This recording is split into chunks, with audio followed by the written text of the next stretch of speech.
नमस्कार दोस्तों, मैं Amarnath Thakur profit from it की ओर से आप सभी का हार्दिक स्वागत करता हूं। दोस्तों, आज दूसरा मेरा ये प्रेजेंटेशन है हिंदुस्तान यूनिलीवर कंपनी के ऊपर। दोस्तों, ये हिंदुस्तान यूनिलीवर जो कंपनी है वो पर्सनल प्रोडक्ट सेक्टर से बिलोंग करती है। दोस्तों, हम जाने कि ये हिंदुस्तान यूनिलीवर जो है आजादी से पुरानी कंपनी है। इतनी बड़ी कंपनी कैसे बनी, उसके ऊपर आज हम देखें। दोस्तों, हिंदुस्तान यूनिलीवर का डेटा एनालिसिस अगर हम करें तो एक लीडरशिप जो है वो पर्सनल प्रोडक्ट में इसने कैसे मेंटेन किया। तो इसका सबसे पहले हम सेक्टर एनालिसिस करते हैं। सेक्टर एनालिसिस के अंदर हम देखें दोस्तों, तो करीबन 15% सीएजीआर से पर्सनल प्रोडक्ट का ग्रोथ रहा है। मार्केट कैप देखें तो पर्सनल प्रोडक्ट सेक्टर का करीबन 10.5 लाख करोड़ का मार्केट कैप है। और टोटल लिस्टेड कंपनी जो पर्सनल प्रोडक्ट के अंदर है करीब 90,000 करोड़ जो है उसका सेल्स हो रहा है। दोस्तों, आगे हम देखें कि इस सेक्टर के अंदर टोटल कितनी लिस्टेड कंपनी है, तो करीबन दोस्तों 19 लिस्टेड कंपनी है पर्सनल प्रोडक्ट सेक्टर के अंदर। उसमें सबसे बड़ी कंपनी हिंदुस्तान यूनिलीवर, यहाँ पे आप देख सकते हो करीबन 6 लाख करोड़ का मार्केट कैप। और बहुत ही लंबे समय से इसने निफ्टी में अपना जो पोजीशन है वो बना के रखा है। दोस्तों, आगे हम देखें कि सेल्स जो है ये सेक्टर का हम देखें तो करीबन 90,000 करोड़ का सेल्स, उसमें से सिर्फ आधा सेल्स हिंदुस्तान यूनिलीवर के पास है। एक हिंदुस्तान यूनिलीवर एक एमएनसी कंपनी है।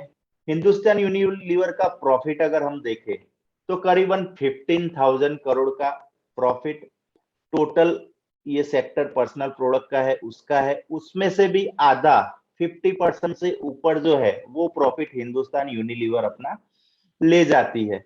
दोस्तों, यहाँ पे एमएनसी के अलावा गोदरेज, डाबर, मरिको, ये सारी जो कंपनी है वो इंडियन मल्टीनेशनल कंपनी है। और इसके अलावा आईटीसी और टाटा कंज्यूमर को भी हम ध्यान में रखेंगे, लेकिन उनका 50% से ज्यादा बिजनेस जो है वो दूसरे सेक्टर से आ रहा है, जिसकी वजह से ये पर्सनल प्रोडक्ट के लिस्ट में नहीं है। दोस्तों, आगे हम बात करें तो हिंदुस्तान यूनिलीवर कंपनी की क्वालिटी का एनालिसिस करें तो प्रॉफिट मार्जिन कैसा रहा, रिटर्न ऑन इक्विटी कैसा है, डेब्ट टू इक्विटी रेशियो कैसा है, आईसीआर डेब्ट पेइंग कैपेसिटी इसके ऊपर कितनी है, इसके ऊपर हम जानेंगे। दोस्तों, सबसे पहले हम देखें प्रॉफिट मार्जिन धंधा करने के बाद कितने परसेंट मुनाफा अपने घर पे ले जाती है। तो दोस्तों, हिंदुस्तान यूनिलीवर करीबन 17% प्रॉफिट मार्जिन अपना ले जाती है। इंडस्ट्री का भी एवरेज प्रॉफिट मार्जिन जो है वो करीबन 17% है। यहाँ पे बजाज कंज्यूमर और कोलगेट इसका भी प्रॉफिट मार्जिन अच्छा है। अब हम देखते हैं कि रिटर्न ऑन इक्विटी इन्वेस्टर ने इन्वेस्ट करने के बाद कितना रिटर्न इक्विटी पे कमा रहे हैं। तो एवरेज इंडस्ट्री का 36% है और हिंदुस्तान यूनिलीवर का देखे दोस्तों तो करीबन 17% का आरओई बनता है।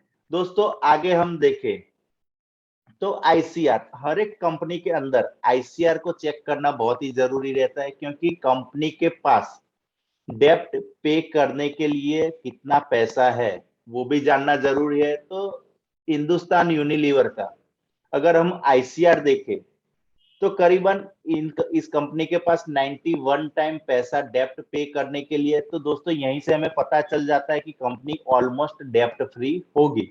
आगे हम डेप्ट टू इक्विटी रेशियो देखें दोस्तों, तो डेप्ट टू इक्विटी रेशियो जो है हिंदुस्तान यूनिलीवर का जीरो है, मतलब कोई भी डेप्ट नहीं है हिंदुस्तान यूनिलीवर के ऊपर।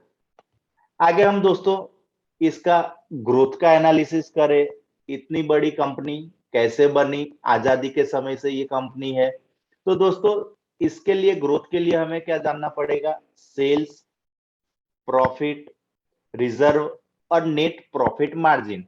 तो ये चारों पैरामीटर को हम चेक करें तो सबसे पहले हम सेल्स देखें तो दोस्तों सेल्स ग्रोथ जो है करीबन 10% से बढ़ा है और 5 गुना सेल्स बढ़ा है।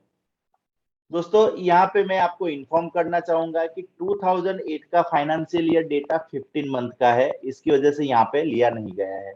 दोस्तों, आगे हम देखें प्रॉफिट का ग्रोथ, तो प्रॉफिट करीबन 12% सीएजीआर से बढ़ा है और 7 टाइम बढ़ा है। तो ये भी एक अच्छी निशानी है कि अच्छी तरह ग्रोथ किया है कंपनी ने।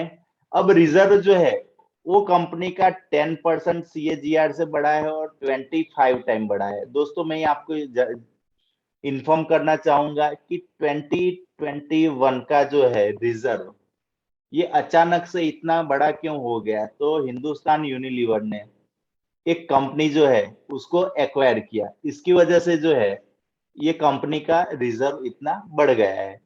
दोस्तों आगे हम देखें नेट प्रॉफिट मार्जिन, तो लॉन्ग टर्म से ये कंपनी ने एक बेहतरीन प्रॉफिट मार्जिन को मेंटेन किया है। ये एक अच्छी कंपनी की निशानी रहती है कि वो प्रॉफिट मार्जिन को लगातार मेंटेन करती रहती है। आगे हम दोस्तों इसका अगर मेजर कॉस्ट देखें तो मटेरियल कॉस्ट ये सेक्टर की कंपनियों में ज्यादा रहता है। अब दोस्तों शेयर होल्डिंग पैटर्न ये भी जानना जरूरी है कि शेयर होल्डिंग पैटर्न देखें दोस्तों तो ये हमारे लिए बहुत जरूरी रहता है। तो प्रमोटर देखें तो करीबन 62% जो है वो प्रमोटर अपना हिस्सा लेके बैठी है। उसके बाद अगर हम देखें तो 4% म्यूचुअल फंड, 16% FII और LIC जो है वो करीबन 3.5% अपना हिस्सा लेके यहाँ पे बैठी है। दोस्तों अब हम जाने की ट्रेंड, अभी H1 का रिजल्ट आया तो रिजल्ट को जानना बहुत ही जरूरी है कि स्टॉक को हम कितना वेटेज दे, कौन से भाव पे बाई करें, ये सब भी जानना जरूरी है। तो दोस्तों अभी का हम ट्रेंड देखें तो दोस्तों हमने जो अनुमान लगाया था करीबन 15% का अनुमान लगाया था और एक्चुअल में भी 15% से ही इसका रिजल्ट भी आया है। दोस्तों आगे का हम देखें तो 2030 और 2035 ये दोनों में हम करीबन इस कंपनी के अंदर 15% का ग्रोथ देखेंगे। दोस्तों आगे हम देखें तो प्रॉफिट जो है ये H1 का एक्सेप्टेड 13% का था और एक्चुअल में जो है वो 11% से रिजल्ट में आया है ग्रोथ प्रॉफिट का। अब दोस्तों फ्यूचर का हम देखें तो लॉन्ग टर्म का हम 13% के इसके ये कंपनी के अंदर अनुमान लगा सकते हैं। दोस्तों फ्यूचर का हम क्या ध्यान में रखें कि फ्यूचर में क्या एक्सेप्टेशन ये कंपनी से हम रख सकते हैं, क्या आशा रख सकते हैं। दोस्तों फ्यूचर का अगर हम देखें सेल्स का तो देखिए दोस्तों यहाँ पे एक आश्चर्य की बात है कि एक दूसरी कंपनी जो 50,000 करोड़ से ज्यादा का सेल्स 2022 में करेगी, मतलब हमारा GDP बढ़ रहा है, कंपनियां बढ़ रही है, बहुत ही अच्छी बात है। दोस्तों 2030 का देखें तो करीबन 1 लाख करोड़ का सेल्स ये हिंदुस्तान यूनिलीवर कंपनी करेगी और 2035 का जो है वो करीबन 1.5 लाख करोड़ का सेल्स रहेगा। दोस्तों अब प्रॉफिट में थोड़ा हम ध्यान दें तो प्रॉफिट जो है करीबन 2022 के अंदर 9,000 करोड़ का प्रॉफिट, 2030 में करीबन 20,000 करोड़ का प्रॉफिट और 2035 का देखें दोस्तों तो करीबन 31,000 करोड़ का ये कंपनी प्रॉफिट करेगी।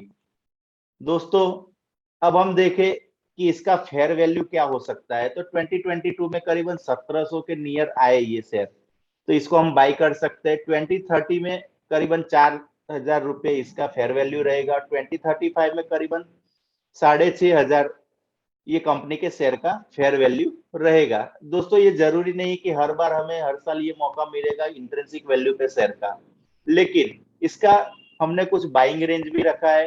तो बाइंग रेंज इस कंपनी का हम क्या देखें कि अगर ये कंपनी का शेयर मुझे आज बाई करना है तो क्या बाई कर सकते हैं या थोड़ा वेट करें। तो बाइंग रेंज हम देखें तो बाइंग रेंज इसका हमने रखा है 2200 से लेके 1800 के बीच में। जब भी ये शेयर आता है तो उसको हम धीरे धीरे एक्यूमुलेट कर सकते हैं। पोर्टफोलियो के अंदर कितना वेटेज रखे तो करीबन 2% का पोर्टफोलियो के अंदर वेटेज रख सकते हैं। दोस्तों ये जो मैंने प्रेजेंटेशन आपको बताया ये स्किल डेवलपमेंट और लर्निंग पर्पस से था। बाइंग और सेलिंग आप अपने एडवाइजर को पूछ के कर सकते हैं। हो सकता है मेरा पोर्टफोलियो ये स्टॉक ये मेरे पोर्टफोलियो में हो भी सकता है और नहीं भी हो सकता है। ओके थैंक यू दोस्तों, जय हिंद।